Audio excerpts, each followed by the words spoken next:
connected.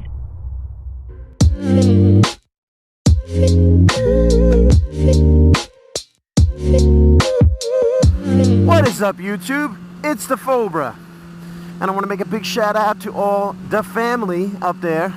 Yes, that is a thing. Hashtag the family. That's everybody who supports the channel, watches the live stream, just, you know, being part of this whole crazy thing that we call YouTube, and I appreciate every one of you out there. I really do. So, let's talk about me, right? I am a creature of habit. And by that I mean that when I have something, I stay with it. Except for motorcycle gear, which oddly enough, I get bored of rather easily, unless I settle on something I really like my RF 1200 lid, and kind of keep that, for as long as I can. But when it comes to everything else, I kind of like my morning commute to be gone this way, and I kind of like my coffee this way, and et cetera, and I usually don't, or typically don't, kind of detract from that. So, thinking about myself as a rider, let's see, I think I started riding in about 8 years ago. And my first bike, as I've talked to before, was a Ninja 250. But aside from that, my 3 other bikes have all been CBR 600s. I had my 2000 CBR 600 F4, great bike. My beloved 2006 CBR 600 F4i. And of course, this beauty right here, my 07 CBR 600 RR. And about 2.5 years I've had this bike. And let me tell you, it is an amazing motorcycle. The looks, it's still, arguably, in my opinion, one of the hottest motorcycles out there available. You don't have to agree. But I'm telling you, it's the truth. And it runs like a top. It runs like a brand new bike. It really does. And it's not incredibly modified. I like to call it tastefully modified. You know, I'm always looking for new things to do to it. But nothing that kind of takes away from what it is, if that makes any sense. So anyway, I've recently started thinking about, and I'm wondering if any of you out there are thinking this, what's my next bike? Now, I say that with a little bit of a disclaimer. I am not planning on selling this bike. I am not planning on getting another bike to supplement or replace this bike. But I did start thinking about what bike would really do it for me. And I think that's what it is. When I see a motorcycle, it's very visual. And when you see a motorcycle and you're like, oh yeah, I gotta have that. That's a hot bike.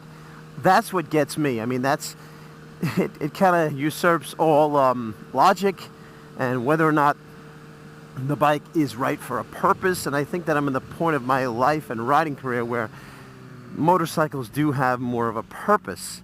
However, I can't get away from the fact that, you know, I need something to appeal to me visually. So when I look at like Mark's Tiger Explorer, super comfortable bike. You can ride it for hours. It's got, you know, great power, excellent ride, amazing electronics. But when I look at it, it doesn't do it for me. It's not like I look at that thing and go, wow, that's a hot bike. So I don't know how much of a factor it is for those of you out there when you're choosing a motorcycle. Are you looking at that wow factor? Are you looking at the functional factor? Or are you trying to get a comfortable combination of both?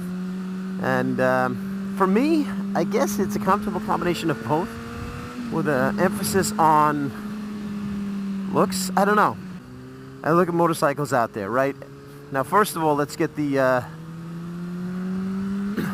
bikes out that I do like, but I'm afraid to buy. Naked bikes, right? Naked bikes, I love the way they look. I'm worried about having been on a full-fared bike my entire riding career, moving into a naked bike, something like the brand new FC09, beautiful bike. That Triumph Street Triple, come on. Either the older one, especially the RX like Brandyland has, or the new one, the new 2017. I mean, it's a beautiful bike. Thank you. it's a beautiful bike, but it's naked, and I got to figure out how it would work for me. Then there's the fared bike, because honestly, I'd rather have a fully fared bike because it's kind of what I'm used to. Really like the Ninja 1000 like Pete the Greek has. I think that's a great bike. But it's a heavy bike. That's the thing. It's probably about 100 pounds heavier than my CBR 600RR, but it has amazing power. It's very upright, which I wonder about it being too upright. I guess what I have to do is I kind of have to ride a whole bunch of different motorcycles and see which one I really like. And who knows if that's even possible. Around here, demo rides are few and far in between. But if you have some comments, some suggestions about what kind of bike would do it for me, I'm thinking like a sport tourer. That's what I'm going with. I'm going with some type of sport tourer that has the looks of a super sport like my CBR, which I love, but with the all-day comfort of a sport tourer. And I'll tell you, the Ducati Super Sport S really pops into my mind, and I really like that bike. But Ducati, $15,000, really? Just to get the white one? I don't think so. Let me know in the comment section down below if you have any recommendations. Like I said, I'm not buying a motorcycle right now. I'm just not. I'm not going to buy a bike, but I'm always thinking about somebody texting. I'm always thinking about what my next bike would be. So, all right, well, thanks very much for watching. I appreciate it. And if you like this video, make sure you like this video. And slap that subscribe button so you can get all the latest content on the channel. And I'm out of here. Ride safe, everybody. I'll see ya.